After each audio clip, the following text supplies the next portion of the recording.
ফাঁকে 5টা থেকে বেরোয় আর বাড়িতে সব খাওয়া দাওয়া করে ঘুমিয়ে পড়ে। ভোট দিতে যেতে বারণ করেছে? বারণ করে। কারা কারা বলেছে? ওই পাড়ার লোক। কারা? তারা কোন পার্টি? তৃণমূলে। তৃণমূলের। আপনারা কি ভোট দিতে যাচ্ছেন না? আমরা মানে এখন যাইনি, যাবো তো বটেই। পুলিশকে জানিয়েছেন? না ওটা করা হয়নি। কি নাম আপনার? লক্ষ্মী দাস।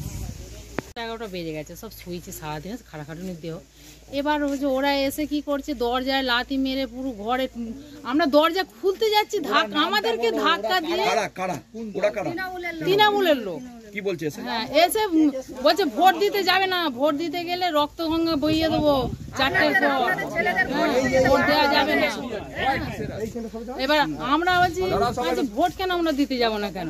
বলছে না, একটাও ভোট না দিতে যাও। আপনাদের ছেলেকে ভোট দিতে যেতে বারণ করবেন, আপনারা যাবেন না, সকাল করে সুমিতা দাস ঘুমিয়ে পড়বেন। কি বলেছে? মাটির ঘরে যে লাঠি মেরে দরজা ভাঙছে, ওরা কি ঘর দিয়েছে না কিছু করে দিয়ে গেছে? এই তো আমরা এই অবস্থায় আছি, আমরা একটা কোনো ঘর পাইনি, একটা কোনো কিছু পাইনি, আর ওরা কোন সাহসে এসে লাঠি মেরে দিয়ে গেল ঘরেতে।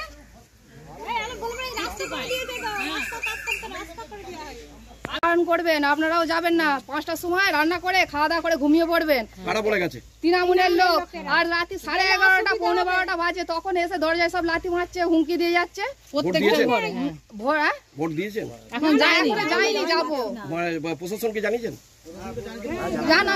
জানানো হয়েছে তো, রাত্রিরে কেউ আসেনি, ভয় করি না কাউকে। ভয় করিনি। মানে আপনারা একসঙ্গে সব ভোট দিতে যাবেন? হ্যাঁ, আমরা তো এখানে বাড়িতে এটা কি উত্তরপাড়া? তৃণমূলের লোক এসে অত্যাচার করছে, বাড়িতে কোনো মা বোনেদের ঠেলে ঘর ঢুকে যায়, বাড়ির ভেতর ঘরে ঢুকে যায়, ঘরে ঢুকে যাচ্ছে তৃণমূলের লোক।